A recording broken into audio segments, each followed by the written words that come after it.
Fatiha. Bismillah ar-Rahman ar-Rahim. Alhamdulillah Rabbil Alameen.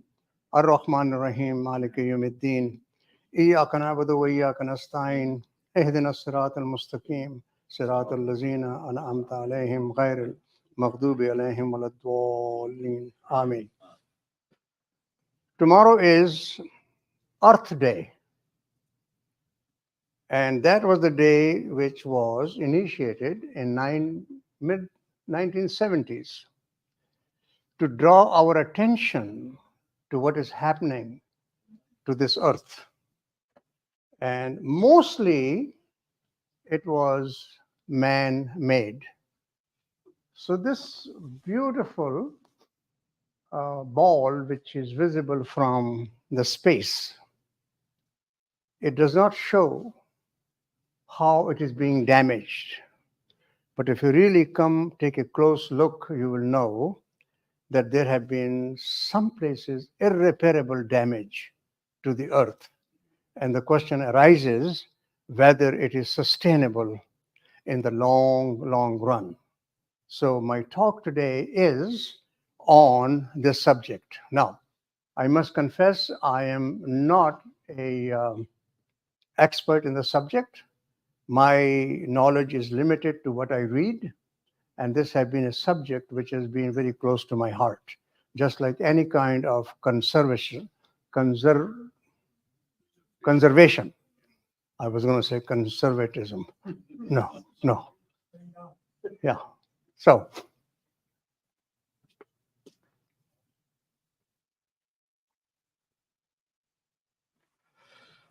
we have only one earth, but we are ruining it for the present and for the future.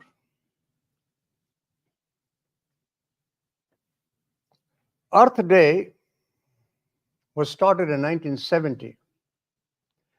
On this day, we think and contemplate what we are doing to our only inhabitable, livable earth. And at the same time, we try to find ways to save it, not from outsiders, but from ourselves. I think that's a significant statement in the last sentence. But I will go step by step and share with you as to why we are in a situation that is unprecedented in the history of mankind.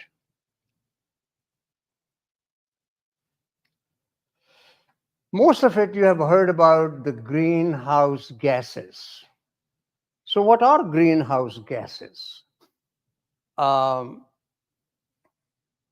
a gas that contributes to the greenhouse effect. You know what a greenhouse effect is? When you go into a greenhouse and outside temperature is not very high, but inside it is very high because it absorbs and keeps the heat.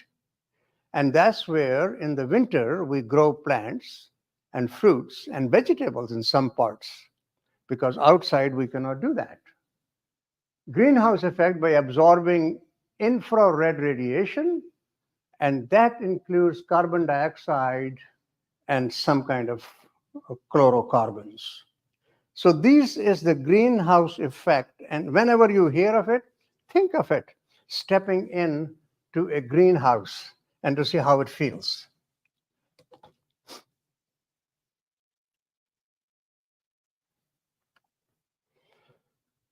So our world, our earth looks beautiful from the space, but there is a trouble under this tranquil picture.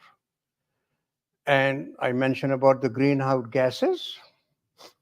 Average temperatures have been inching up, slowly, but inching up. And we have seen changing weather patterns, and we don't have to read in the magazines.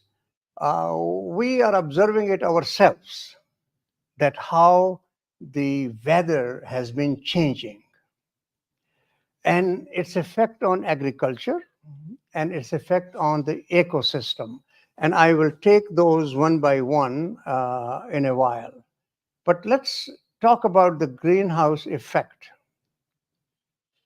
A warming of Earth's surface and troposphere, the lowest layer of the atmosphere, caused by the presence of water vapor.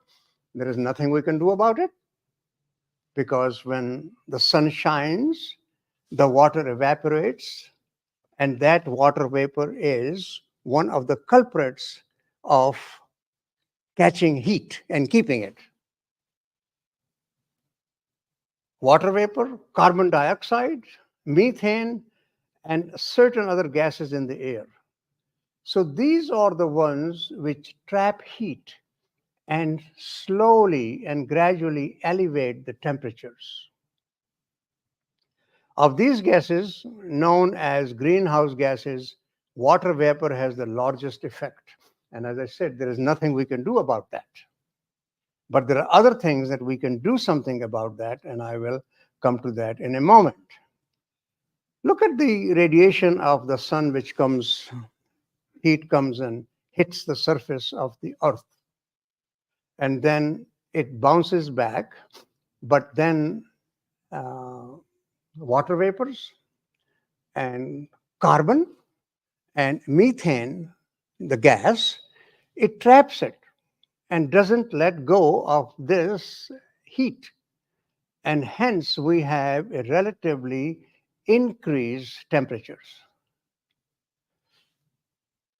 Greenhouse gas traps some of the heat that result when the sunlight heats the Earth's surface. Three important greenhouse gases, I mentioned that, are shown symbolically in this image: carbon dioxide, water, and methane.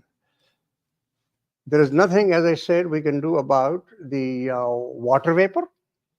It's a natural phenomenon.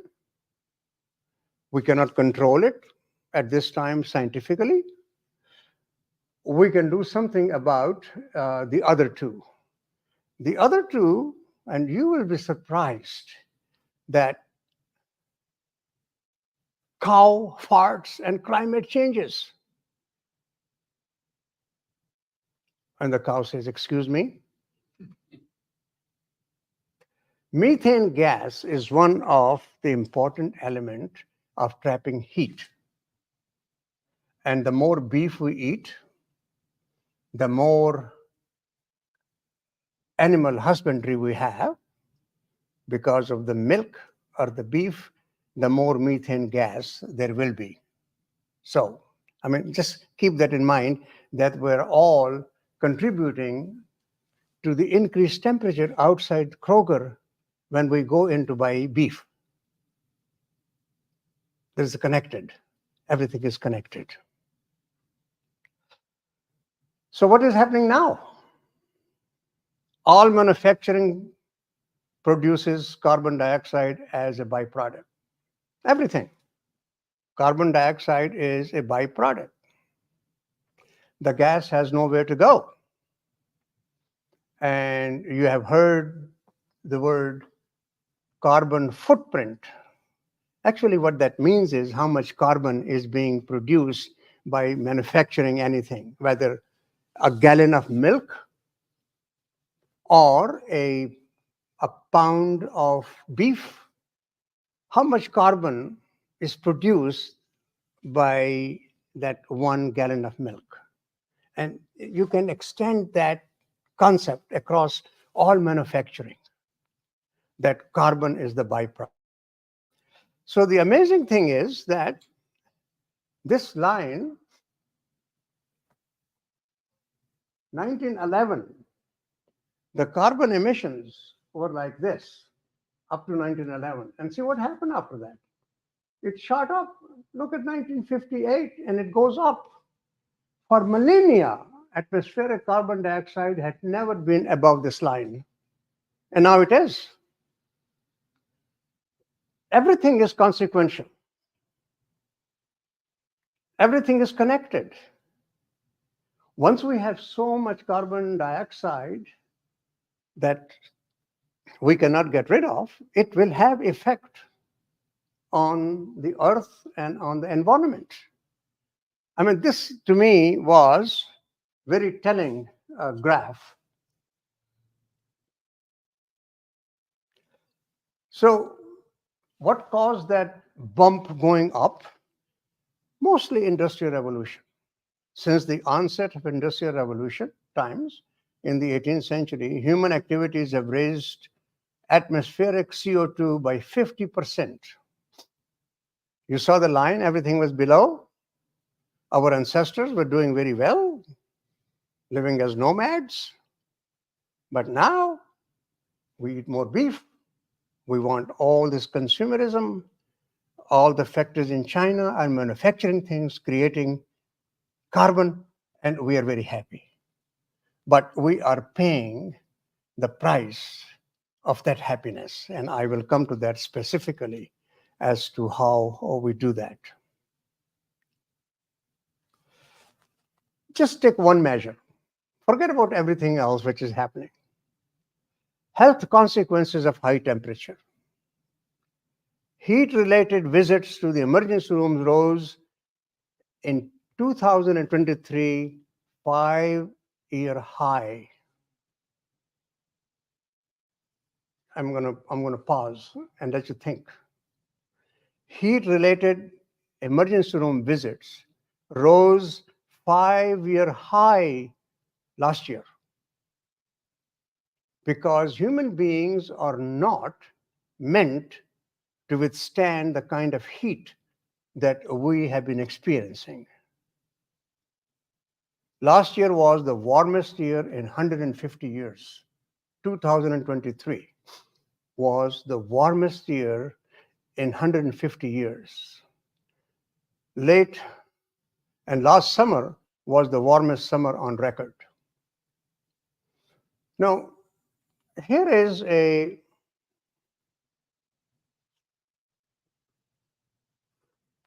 paradox, and I'm not going to be political, but the person like Trump says it's hocus pocus. Most Republicans say it is hocus pocus. But there's a real science which is telling us. And not only the science is not theoretical, science is practical. You and I are experiencing these things every year. And if we are not personally experiencing because we are closeted in an air-conditioned rooms, our friends and families and the tribes are suffering with the devastating floods and rains. Did you know that in Dubai there was a flood a few days ago that they closed the airport?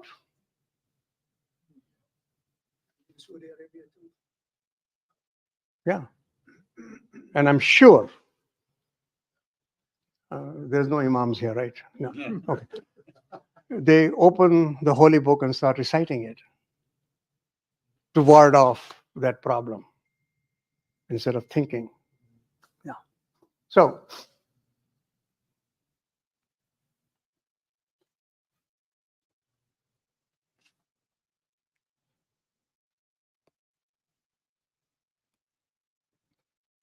and it's not only the human beings are affected, by animals are expected. And we are connected with animal kingdom. If you take the animal kingdom away, human beings go away. We're dependent. This is how the world was created. Bumblebees are at risk, whales, Asian elephants, giraffes, insects, oceanic birds. Sea level rises, they lose their habitat, and they're gone. Sharks, coral reefs. Have you seen the picture of a coral reef lately? It is disgusting. It is almost like a desert under the sea, in the sea, instead of a vibrant with animals and with multicolored fish swimming around this coral reef. It's a living organism. It's dead like a desert. And this is what is causing the temperature change in the oceans and causing that havoc. Monarch butterfly have lost 50%. 50% because of the heat. And the great southeastern apes are following in their footprints. So, really, how long we have habitable Earth? Well, it's not going to happen in the next thousands and hundreds and thousands of years that Earth will become totally inhospitable, but we are going towards that end. The question is, we are happy, whatever heat comes in the summer, we have air-conditioned cars, we have air conditioning in homes, and we're comfortable. I mean, we can ward off this thing. But the question is, what obligations do we have towards people who are coming after us? And if we have any obligation or responsibility, then we should be thinking of doing something about it now rather than let them take care of it. I think that's the philosophy. And I will share with you some of the people who have been pioneers in this regard to make us understand why we cannot let this thing keep going the way it has been going. So, parts of the world will become inhabitable. Already, there are parts of the world in Africa and other places which are becoming inhabitable. In another few decades, Hajj may not be physically possible, may be physically impossible. How many of you have been to Mecca? Yeah, lots of you. Even in October, which is a very pleasant month in Toledo, Ohio, in Mecca, in ordinary times, it's very hot. There are no winters, right? Just imagine temperature inching up. It is predicted in 30 years, if we don't do anything, it may not be possible for people to perform Hajj because of the heat. How many air conditioning units they can use? I mean, they use it, open air conditioning. Jeddah Airport, you saw that. It's like tents, beautiful architecture. And there is a cold air blowing through those pillars, which are sustaining this roof. But you have to step outside. You can put any cooling under the surface, under this floor in the Great Mosque in Mecca, which they have. When you walk on it, it is very comfortable. But there are 2 or 3 steps to take you to the galleries. God, they are burning like hell. Those 3 steps. I have observed that. I have felt that. And so for us, it is close to home. It's not a theoretical concept. It is happening right now.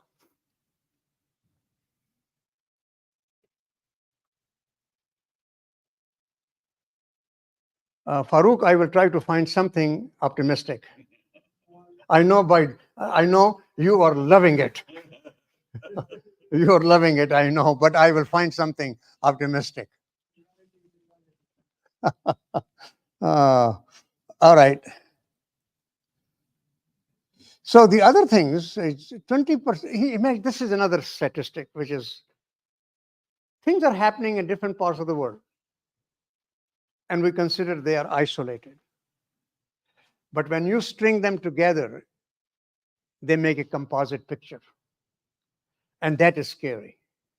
20% of the sugarcane workers in El Salvador have chronic kidney disease due to chronic dehydration. 1 in 5 workers on the sugarcane plantation in El Salvador have chronic renal failure, again because of the temperature and dehydration. Food accessibility, unbreathable air, high temperatures, and violence. Have you connected violence with high temperature? So let me tell you, in the summer months in Pakistan during Ramadan, everybody who's fasting thinks that is doing everybody a favor by fasting. I mean, really. I mean, they will advertise, oh my God, I'm fat, blah, blah. There used to be cold water wells in the city of Peshawar, like in Lahore and other places. And we could not afford ice. So we had to go about an hour before iftar and fetch water from the wells, the neighborhood wells. And invariably, the fights will broke. Temperature, thirst. The hell with Ramadan. I'm going to fight. Tolerance gone. So this has an effect on human psyche, the elevated temperature. And economic collapse can happen if it is not unchecked. Let me show you a few pictures of other effects of the environmental change. I mentioned about the floods, and the most recent was in Abu Dhabi or Dubai. Dubai, I think. Dubai, yeah. This is Indus River. These lines are the original bed of the Indus River. It's dear to me, as many of you know, that I have traveled from Tibet down to the Arabian Sea on this river. And about 6-7 years ago, there were devastating rains and flooding. And all this smudge that you see is the flooded Indus areas. Just imagine how much devastation it has caused. But here comes another beautiful point. There was a climate summit in France, and a Pakistani scientist, she's not a scientist, she's actually, she was an environmental minister. Naveed, your neighbor in Karachi, Sherry Rahman. Oh, yeah. Yeah. She's a very good writer and speaker. And she stood up and she said, why should third world countries bear the brunt of what is happening in America or Canada or Europe? You are creating all this carbon, it's affecting environment, the weather patterns have changed, and there are people along the Indus who are dying for no fault of theirs. They don't create any carbon dioxide. And they bought that idea. And I think something is afoot to help out those communities who have been badly affected by the weather change because of carbon dioxide. Just to point out the top area of that map, and I happened to be there a few years ago, when the concentration of glaciers in that area is probably the densest in the world, and they are melting. Yeah, that's why the flood. I have a picture. I have a picture that I will show you. So these are the floods which have come. But look at this, as Naveed says, the ice cap is melting. And most thing is, look at this one and this one. This glacier here is now disappeared.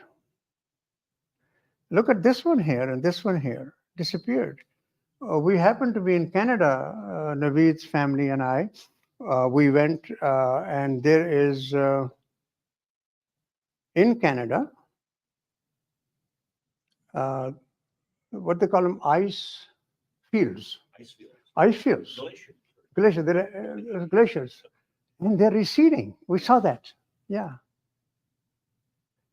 And so, again, bits here, bit there, bit there, bit there.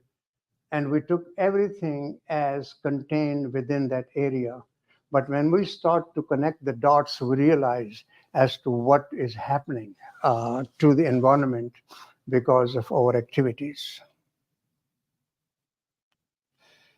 So the question is a $1 million question. What can be done? Global government regulations are important to reduce the carbon emissions. Society as a whole can help. Corporations, generally speaking, don't give a damn. They want to make money. And environment is not on the top agenda, except some corporations or companies like Patagonia, that they have devoted all their profits to environment. Some individual efforts. Do individual efforts help? Let me just interject religion here. And does Islam have anything to do about environment? Environment can be of many different kinds.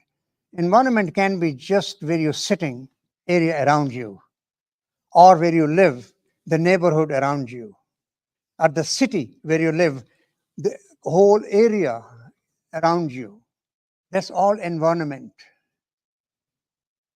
Islam says that during war, you are prohibited to destroy the crops of the enemies or the livestock of the enemies. You are forbidden to do that. Why? To avoid famine. Even during war, there is compassion. In one hadith, it tells us that it is incumbent upon every Muslim, when you're walking on a trail, walking on the road, if there is an obstruction, to remove it. It's your duty to do that. Take care of your homes and spaces. Be charitable. What does be charitable means?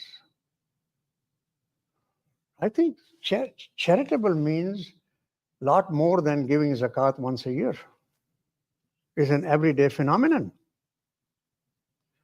And cleanliness is next to godliness. So I think there are themes within Quran and Hadith which tell us about to take care of the environment and where we live. Can individuals do anything? Yes, a lot. For beginning, driving less and using public transportation, so the carbon footprint will be less. Flying less.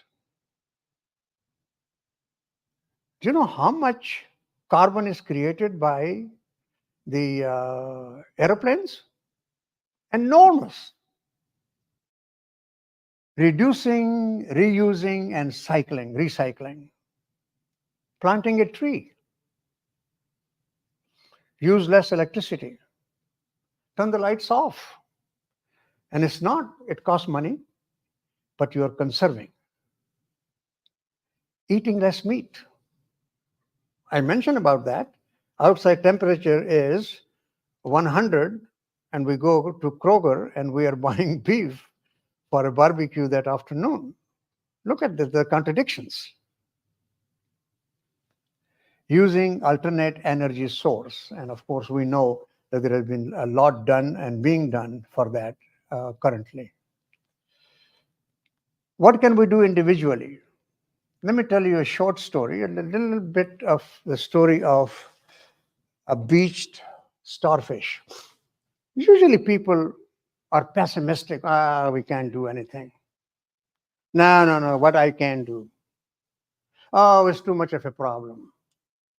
So there was a man like me, skeptic. He was going on the beach and he saw hundreds and thousands of starfish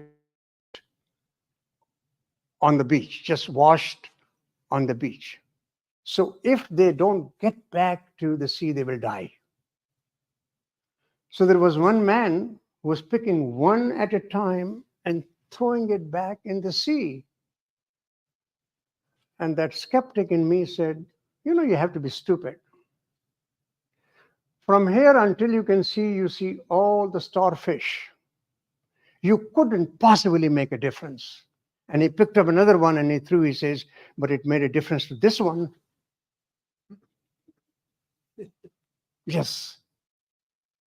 Impact is not that much, but individuals can do it. And I'll share with you a few individuals who really have helped us understand these things.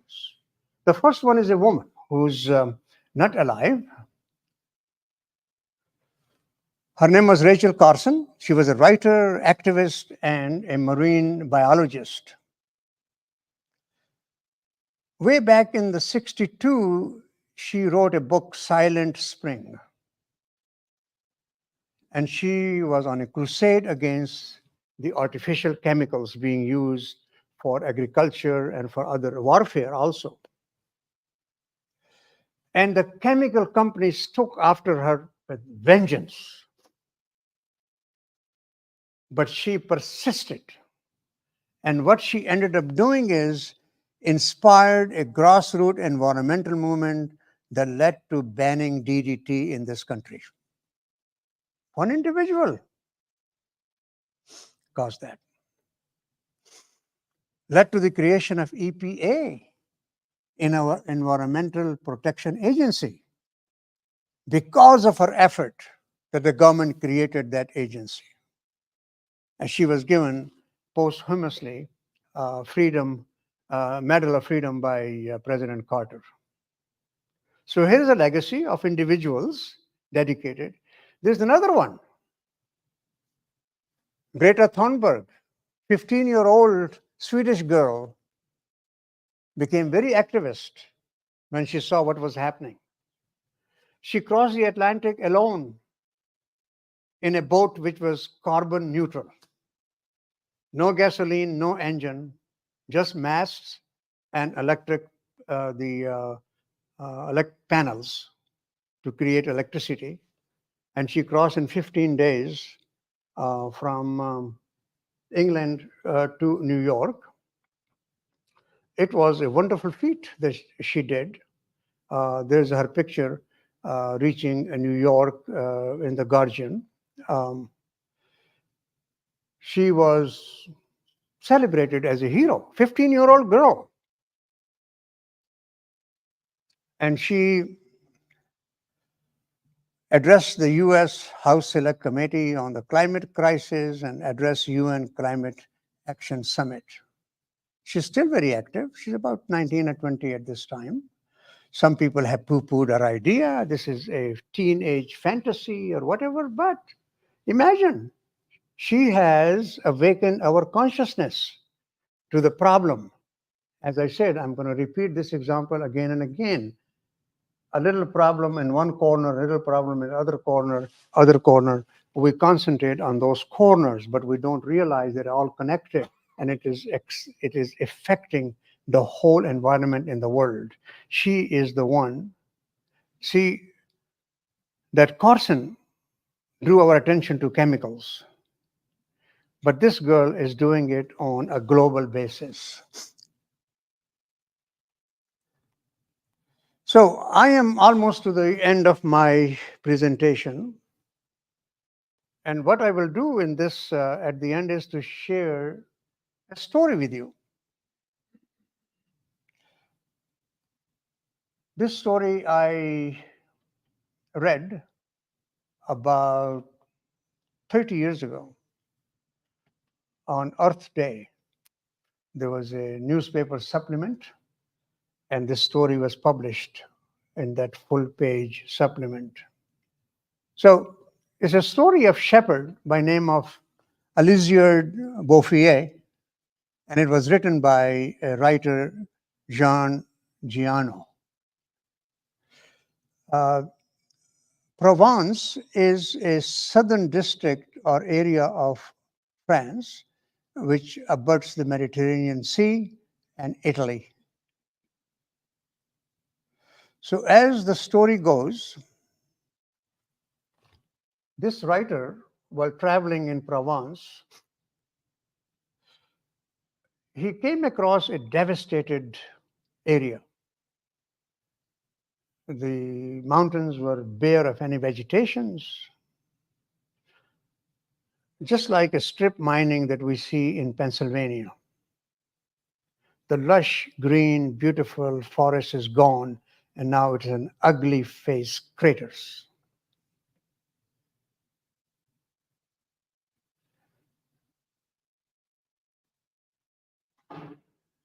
Here is another picture of strip mining. Look at this mountain. It has vegetation on it, and everything is gone. So the writer came across this area, and he found something very interesting. He found that the most of the people had left who lived in these valleys. There were small few villages left, but those villages were people were quarrelsome. They were high crime rate, and living in this devastating land, they had no other way to no other place to go. And then this writer found a shepherd, and the shepherd lived in a small hut at the base of the mountain. So he asked the shepherd if he could stay for a few days, and he says yes. But shepherd was not very communicative, not talkative. He had a dog to keep him company. So he observed the shepherd. Every night, the shepherd will soak the, what are the birds of oak trees? What are they called? Acorn. Acorns. He will have a big sack of acorn. He will fill a bucket and put water overnight. In the morning, accompanied with his dog, he will go to the mountain with the iron staff, and he will dig a hole with the iron staff, put an acorn and cover it. And day in and day out, he did that, this shepherd. So this writer asked him, is this your property? He says, no. He says, whose property is this? He says, I don't know. I don't know who this belongs to, this side of the mountain. But he wanted to grow a forest.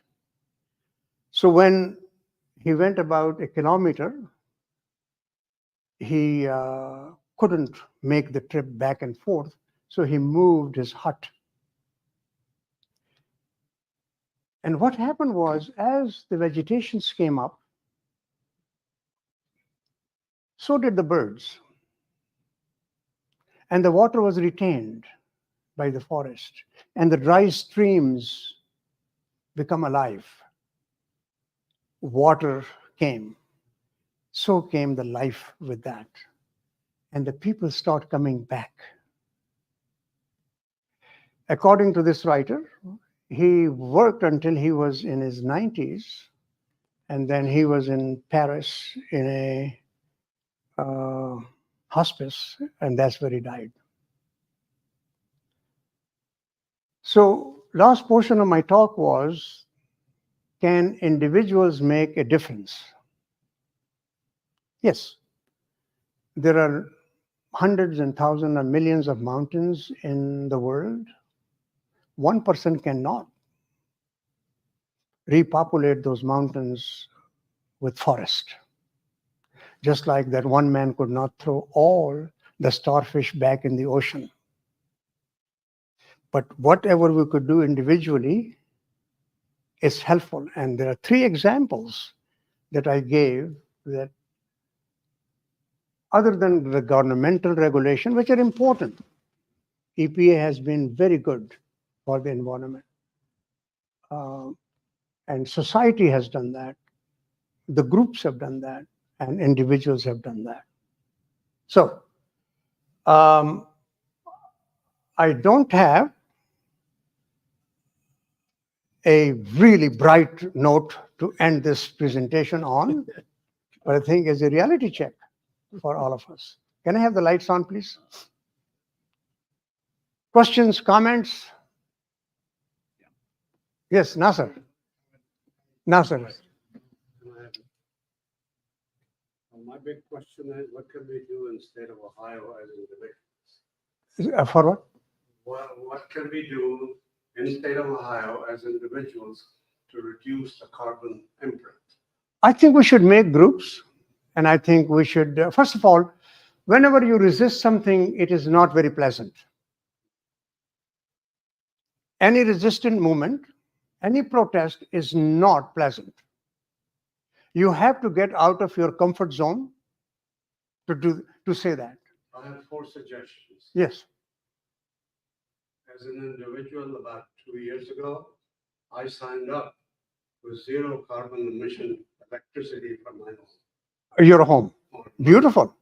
Number 2, the Columbia Gas offers zero carbon emission gas supply to your house. It's a little costlier than it is, but you have the option. You can ask for it. Solar panels are the other option, which I don't have, because I don't know how many more years I'm going to be alive and stay in my home. Let me calculate. I think you're going to be alive another 15 years, and they will pay for it themselves. And finally, the message is that we can all contribute now out of our stock portfolio to the zero emission carbon technologies through the stock market. Wonderful. Great ideas. All right. Great ideas. My question, I remember reading an article a couple of years ago in Netherlands and some cities in the US as well. There's a concept of micro gardens. Instead of having building after building, there's a space like 1 acre, half an acre, in which the community which lives around, Mhm. they create a community garden. And they showed that in those cities, there were more birds and heat was less as compared to other cities. So there were positive effects of this. In Toledo, by the way, there are community gardens. The one that I know of is 750. 577 Foundation. What is it called? 577 Foundation. 577 Foundations. Stranahan, grandmother Stranahan, she left that property, and there are patches where the community can go and farm. Yeah, I'll go ahead. No, no. So let me just follow up on that one, Riaz. I think it's a great idea. The efforts are being done in Toledo. There are people, individuals, and groups. We need to join them. If we don't join them, then naturally it remains a theoretical concept. Well, I did something practical. Let's see how many years ago, almost 40 years ago. I bought a property in Swanton, 40 acres and a house in the middle. Unfortunately, I lived there only for 6 months. But before I moved back to Toledo, most of the acreage, I put Christmas trees there. So when I go there still, there's a street named after me called Chaudhry Lane. Really? Yeah. Oh, wonderful. And there are beautiful pine trees around. Uh-huh. So it's really, when I go back and look at it. So tell me, the moral of the story is Plant trees. Plant trees. plant trees. Yeah, right. And the kids were so tired, they wouldn't, you have a young, like early teenagers, 10 or 11, they got sick. Thank I you. kept on pushing. Do we have any information and or roughly 1750, how much the earth was populated and how much the population of the earth at this time? Number of people. Yeah. Do we have any idea? Because definitely. Well, we have an idea. I don't have on top of my head, but our population has gone up. 2.5 billion was the population of the world in 1950 is 8 billion. So really, so I have to apologize to the people sitting on that side before I make this comment. So this is not a population explosion, this is a copulation explosion. The little remark I want to add on that my little information on the side, in the Emirates, they vaccinated the clouds to convert it to a Greenland, and that's what happened, the In Dubai. floods that happened. Yeah, somebody had told me that seeding caused so much rain that Dubai was flooded. And before you came, we mentioned, Bassam, that even the airport was closed in Dubai.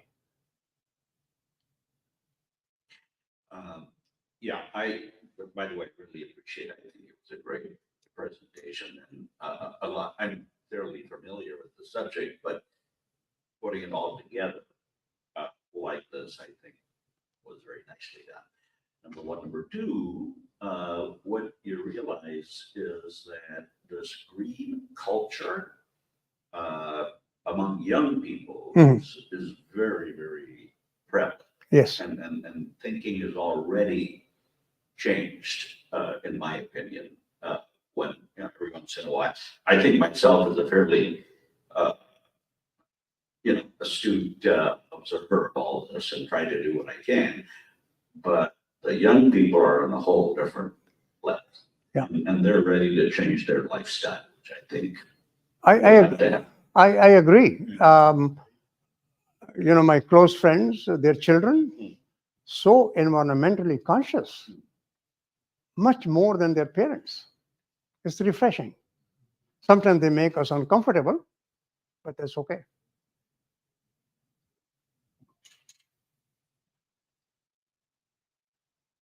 Any more comments? Any contradictions? Any rebuttals? Good job. Farooq, I'm looking at you. No rebuttal.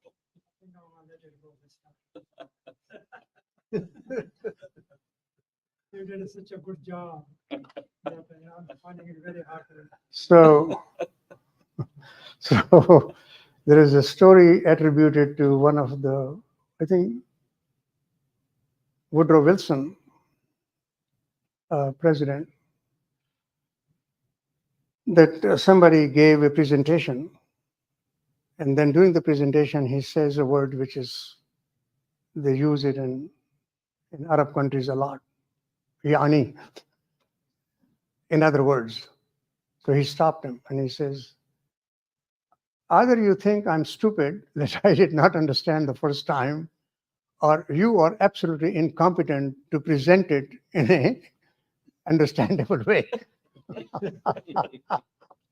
So from then on, my dear friend Abdul Wahab does not use yani with me. He has given up. Yeah.